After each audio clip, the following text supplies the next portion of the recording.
furnishing that. When I got here to the Quad City 17 years ago, I was told about this high school phenom who looked just like this. Well, he's no longer in high school, but he's still a phenom. The music director of this year's BEIDERBECKE Memorial Jazz Festival. Ladies and gentlemen, Josh Duffee and Josh Duffee's Jazz Orchestra.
Good afternoon, everybody. Can you hear me okay?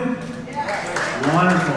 Well, I hope everybody's having a wonderful 41st BEIDERBECKE Memorial Jazz Festival. It's a pleasure to be back here representing the Quad Cities and doing this wonderful music that BEIDERBECKE recorded in the 1920s and early 30s. This group has been together now for over 10 years doing all this wonderful music, and I'm proud to have all these musicians on stage with me because they work so hard at this music, which is in itself very difficult to play.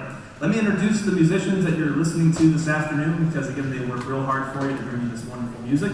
Our saxophone section consists of Matt Siebertson, Scott Angelisi, and Julie Craighead. Our trumpet section consists of Alan Napper, Travis Lopez, and Manny Lopez. Back in our trombone section, we have Bruce Bogan and Mr. Camella. Yes, I do call him Mr. Camella because he is my former middle school band director. And so I cannot call him by his first name because growing up it's that respect factor. So I still cannot call him by his first name. I did once this summer and I felt really weird having to be backhanded. So on the string bass, we have Drew Morton. On tenor banjo and guitar, we have Ron Hillis. And on the piano, we have Earl Johnson. Well, the nice thing with this band is we've expanded our repertoire of what we play. Again, we always do the music of the Gene Goldcat Orchestra because that's my big passion with this band, is to play that wonderful music that those 14 musicians recorded in the 1920s. Well, we've expanded it to do a lot more music coming from the Fletcher Henderson Library, Coon Sanders Nighthawks, some King Oliver you're going to hear, so you're going to hear a good variety of music that's coming from the group now. What really inspired me to do that was last year when we did the wonderful Battle of the Bands with Vince Giordano. We had such a great time doing that. So it was a wonderful time. There's a lot of people that are still commenting about that, and it was very historic for us because we recreated that battle from the Gold Henderson Orchestra from 1926. And it was just, both Vince and I over Memorial Day were talking about that because I was out with him in New York. And he's like, man, he goes, that was a lot of fun. He goes, I wouldn't have wanted to have done it with any other band because you know the Gold Cat stuff. And he goes, that was a true representation of what it probably would have sounded like. So he wished us luck for this year and said, knock 'em dead, have a great time. So we're going to provide some great music for you all weekend long. And this evening, with it being the dance set, we're going to play some more music that is more the dance flavor for you. So come on out for that. The first one you heard was entitled The Panic. We like to start with that one to get our little jitters out of the way. And that was written by Jimmy Dorsey and Howdy Quicksell, kind of poking fun at the guys who were taking the plunge and getting married in their 20s. So we're going to continue with a great piece by the Coon Sanders Nighthawks Orchestra. It'll feature Travis Lopez, and it's entitled Brainstorm.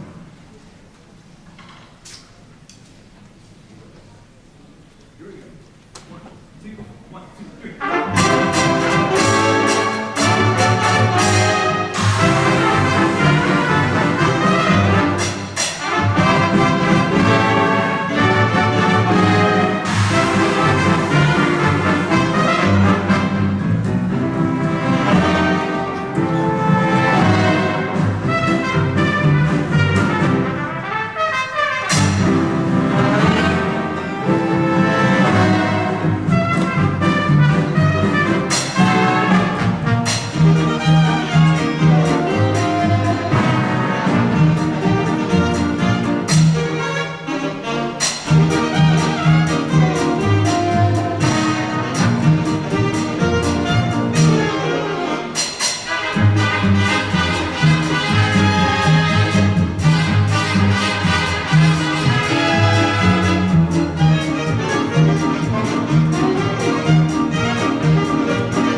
So a fun piece there by the Coon Sanders Nighthawks Orchestra from Chicago. Now we're going to venture into a new piece that we have two versions of. Actually, it's two different songs, somewhat with the same title. The one you'll hear later on tonight, but they were both composed by Archie Blyer, who did some great arrangements in the 1920s. He did some that the Fletcher Henderson Orchestra recorded. So we're going to do one of them for you now, entitled Business in Q.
great being here in the wonderful Adler Theater here in Davenport. A few years ago, we actually did a great show here partnering with the Ballet Quad Cities, and it was entitled Blue River. And we got to be on the stage actually about 15 feet back here, and they programmed an entire routine to music from the 1920s, specifically the gold cap music.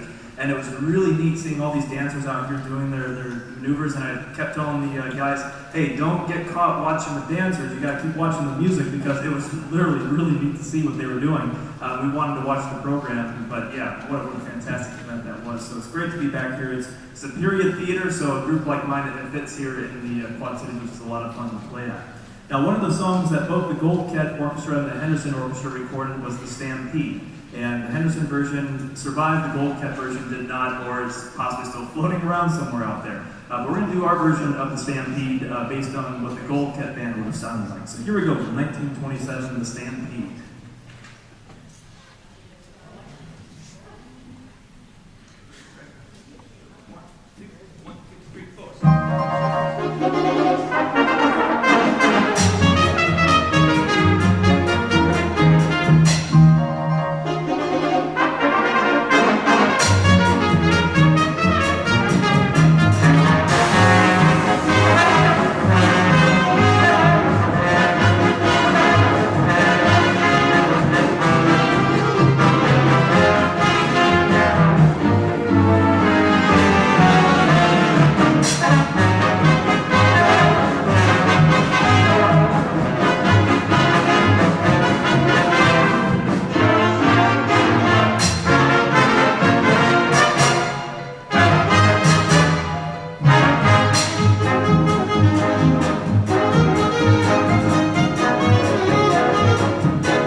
Oh, it's a fun piece to play. I know the brass don't like it too much because there's a lot going on, but what a fun piece to play.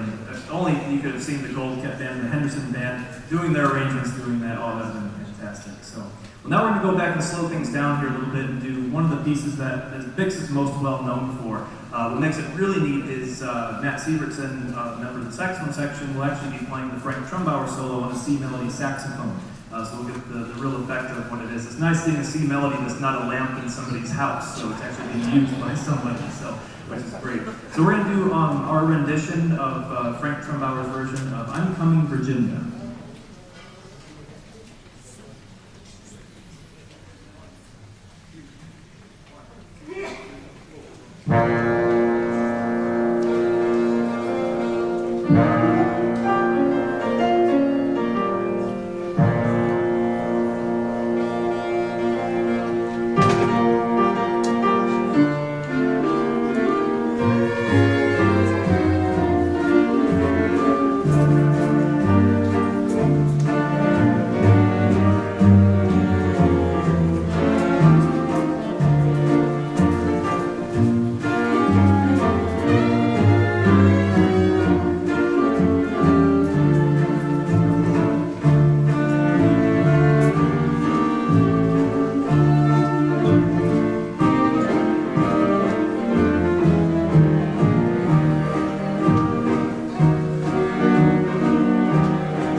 Guys, next here we're the Frank $10 solo and Alan Napper on the mix solo.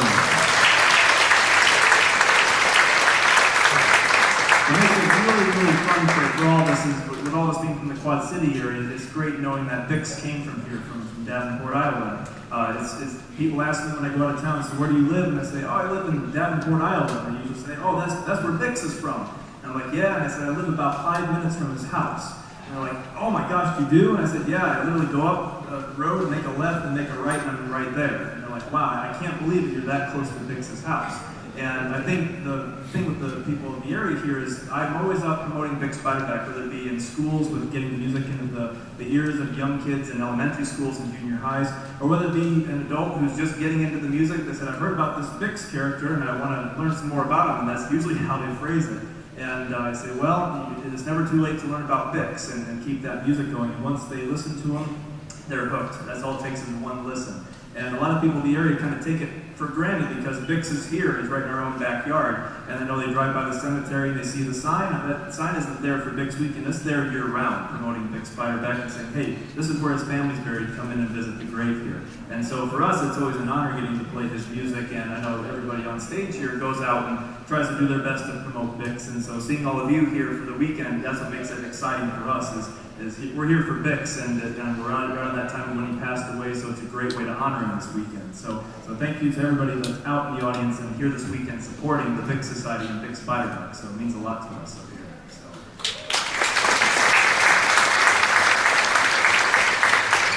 And also thanking people. You probably saw as we're getting set up here, you're going to see an arsenal of volunteers that are up here helping tear down everything. If you see the volunteers this weekend, make sure you tell them thanks, because these are some of the best volunteers that I've seen at any festival. They really work hard for everybody. So that's why you see us not getting on stage, because they're doing their thing here. And I think it's record time they got us set up today in about 10 minutes of a group this size, so it's great.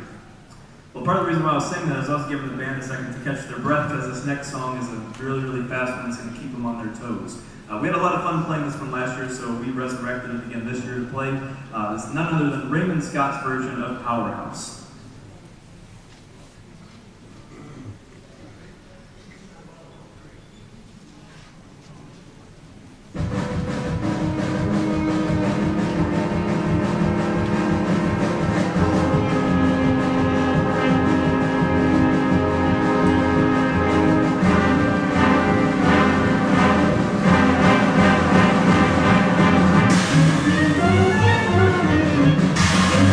We'll be right back.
fun piece to play. It always reminds me of watching the Looney Tunes, the real Looney Tunes growing up.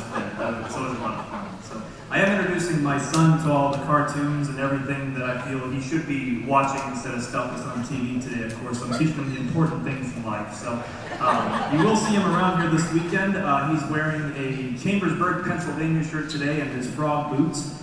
He's 5 years old and getting ready for kindergarten, but he loves nothing more than this music. And he's been dancing already all weekend long, and it just makes him happy. And anytime I ask any young student who's in school, and when they first hear this music, I always see their faces, and they're kind of puzzled, of course, kind of looking at me because I look really weird when I come in slick back hair and glasses like this. I'm like, who's this character coming in? And I get into the classroom, and I play them some music, and I ask their opinion because the kids are real honest. I said, how does this music make you feel? And the first words out of their mouths are happy. And that sums it up. This music makes you happy, it makes you feel good, and I always try to tell people, try not to smile or tap your foot when we're playing. It's a really hard thing to do when you're listening to this music, so it just gets in your blood. So I've introduced him to the Looney Tunes and, of course, all of the great Little Rascal cartoons and the shows. The best one is the kid from Borneo. It's where you have Uncle George who's in there and Spanky when I think he's one of Spanky's first ones. And the only thing that Uncle George can say, the guy from Borneo, is yum yum, eat 'em up. And so he actually goes around going yum yum, eat 'em up. And he goes, how you doing, Uncle George? And he does all of that. So he's a spitting image of Spanky, which is pretty hilarious. So. But with this band, we're going to do some Gold Cat music for you now, and this is one that was done in 2 takes with 2 different versions of Bix's solo. Alan's going to do one of those for you for this piece. It's one of the most beautiful Gold Cat pieces that really captures one of the great Bill Chalice arrangements. This is entitled Slow River.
big solo there. It's wonderful.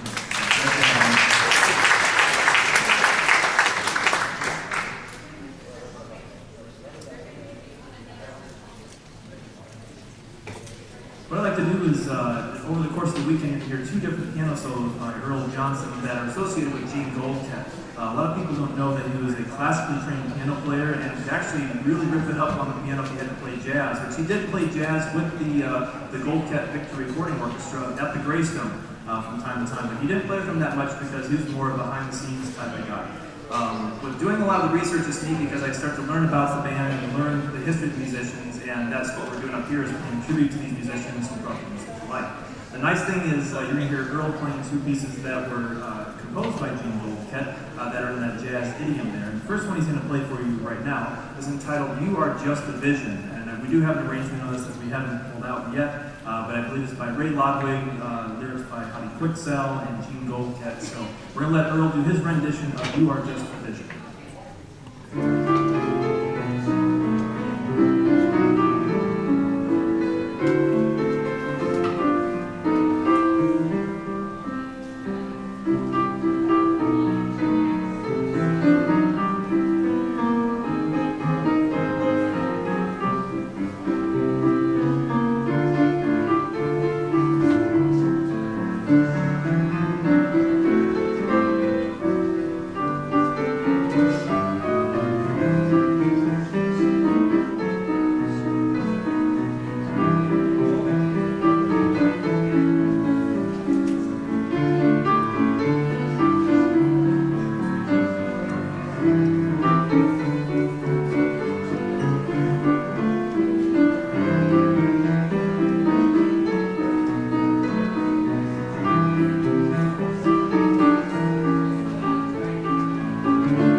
Piece of music that was recorded by a group called the Missourians, which were playing at the Cotton Club in the late 20s.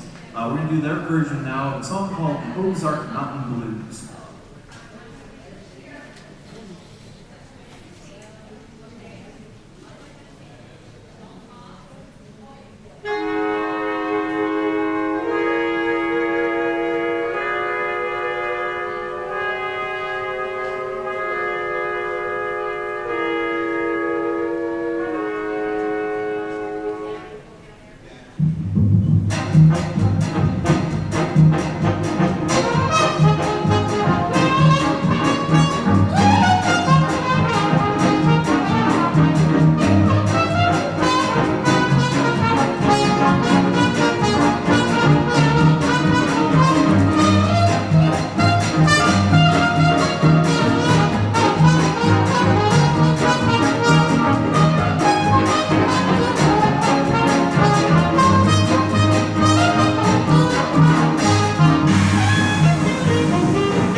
All right, now we're going to do another song that was featured at the Cotton Club by none other than Duke Ellington and his Cotton Club Orchestra.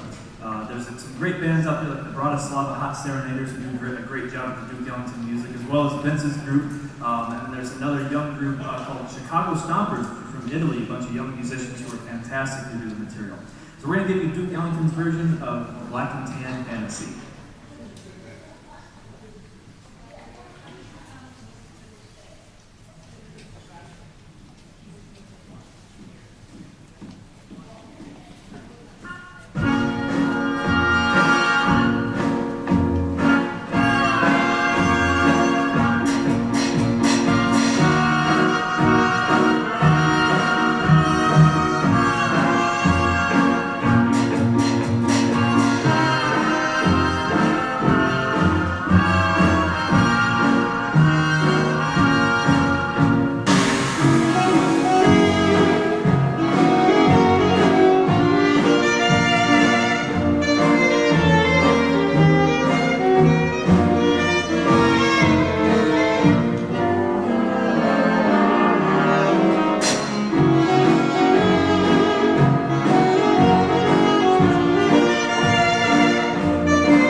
So now we're going to kind of round out the Cotton Club experience for you. You've heard the Missourians, you've heard Duke Ellington's Cotton Club Orchestra. Now we're going to give you Jimmy Lunsford and his orchestra, or his Cotton Club Orchestra. This is a newer piece for us to play. We're going to have some fun doing this here. Hope you enjoy it.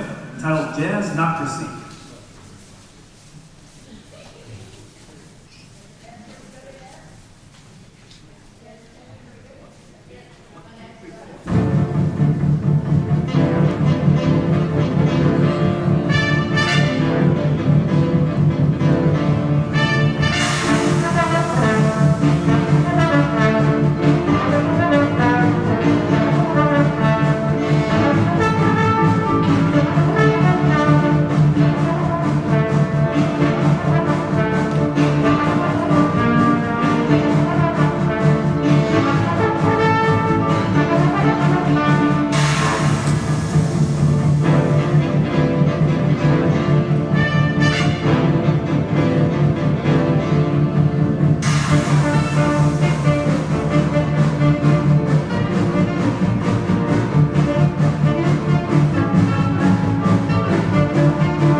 so far? Again, we're having a great time being here. I think we've got somewhere close to like 90 songs we're playing all weekend long here, so quite a bit that the guys have been working on here. Again, a lot of the music that we're now doing, as you're seeing it, there's a big variety of it. Again, people kind of pinned us with being a lot of the Gold Cat stuff, which I'm kind of doing that. But we've also expanded, of course, with McKinney's band and then also the Ellington band. So we're going to have a good time providing some great music for you this weekend. I know the organizers here at the festival were excited that we're here in the Adler Theater and the River Center. Have you enjoyed the venues so far? How it's worked out? I know with meeting the music director, I do, I'm in on the meetings and I hear how everything goes. And I know last year people were saying, oh, there's not enough seats because everybody's in the gold room and everywhere else. But that's a good thing to have, is that people were overflowing, and this support from the Bix is incredible. So we wanted to make sure there were enough seats for everybody this year to enjoy everything, and you were inside in the air conditioning too. So tonight at LeClaire Park, you'll have the bands playing there at 6 o'clock, from I think 6 to 9:30. There's a free concert out there, so if you want to hit LeClaire Park up, we'll be there for that. The nice thing too with what we're doing is we're trying to make everything very close, so that if you wanted to catch both bands, you don't have to worry about driving across town. You can just walk about 20 feet and you're there, so that you can catch as much entertainment as possible, which is very important for us. So again, we're actually going to try to do about 1 or 2 more numbers here for you, probably 1 more, just because we got to tear all of this down and then get it torn down and into the River Center after that. So we got a little bit of a hectic schedule ahead of us here. But again, on behalf of my entire orchestra, we're very honored to have every one of you here listening to us and supporting all the live music this weekend. It's great because providing this music is the best way of getting it out to the ears of the listeners that want to spread that music to the young people. So thank you so much for all of that.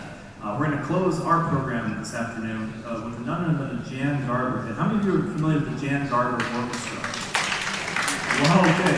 So, a lot of you know that Jan Garber had a great hot dance band in the 20s before he went sweet with the sounds of the strings. Oh, okay, a couple of you. There we go. All right. Okay. Well, Jan Garber did have a hot sound before he went sweet, and the reason I know that is I played with the Russ Morgan Orchestra for the years until it folded with Jack Morgan leading it. And I was able to talk to Jack and talk to him about stories his dad had about Bix and all the musicians growing up, because Russ Morgan was a vital figure in the 20s for arranging and meeting all these guys. And he said, yeah, my dad went sweet in about 1935. He goes, he added strings and had a hotel job, and it was steady work. So he went with the sweet sound and continued it from there. And I said, so you know your dad played with Paul Specht, and he didn't know that. He said, your dad was the Gold Cat guy leading the band. Oh, I didn't know that either. And so I went out to his place where he had all of his arrangements, and he had all these old photographs out there. And I said, well, can I look through some of these and see if I could possibly buy some from you, and if you're going to be just giving them away? He goes, sure. So I looked through some. And the first one on top is none other than an 11 by 14 original photograph of the Paul Specht Orchestra that is signed by Chauncey Morehouse. And here's Joe Tardo with a string bass instead of a tuba, which was neat. You see Frank Durante in the background. And so that was the first photo. And then I started going through these photo albums, and I see a photograph of Russ Morgan and Joe Venuti in a bar having a drink together. And they had these smiles on their faces that I couldn't believe. And he said, yeah, my dad and Joe were great friends. And so I was excited to see that one. And then there was a great headshot of Russ Morgan from Detroit when he was with the Gold Cat band. And I'm like, wow, that's great. And so I kept going, and all of a sudden, I turned to these 2 photographs that are side by side, and I about passed out. And I told Jackson, you know what you have here? And he goes, well, yeah, these are my dad's photos. I said, no, these photos have your dad in them, but they're from the early 20s. And he goes, oh, really? And he goes, well, if you want to buy them, he goes, that's fine. He goes, I trust you, you're into the music, and you're going to preserve it, so I'm excited that you're getting these. So I brought them home, and I called up Vince Giordano right away. I said, hey, I'm going to scan these into you, Vince, check these out. So scanned them in. They're none other than 2 original photographs of the Scranton Sirens that have never been seen before. They have Eddie Lang in there, and have Itzy Riskin and Russ Morgan. And they had just done a nice documentary in Pennsylvania on the Scranton Sirens. And he said, oh, we could have used these for the documentary. That would have been great.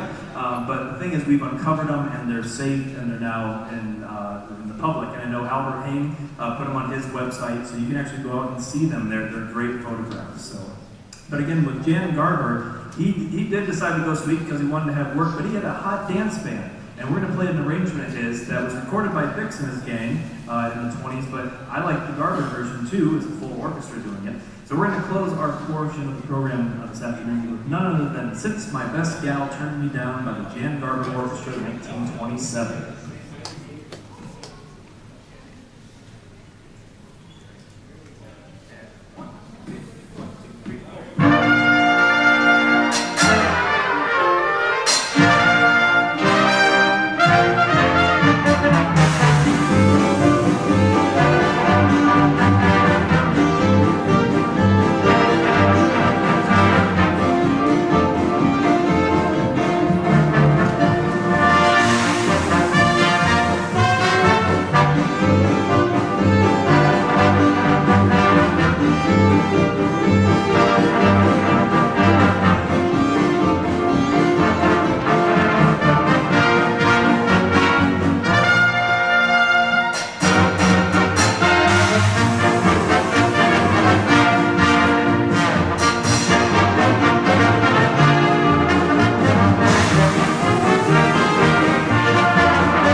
Thank you again. It's been a great weekend.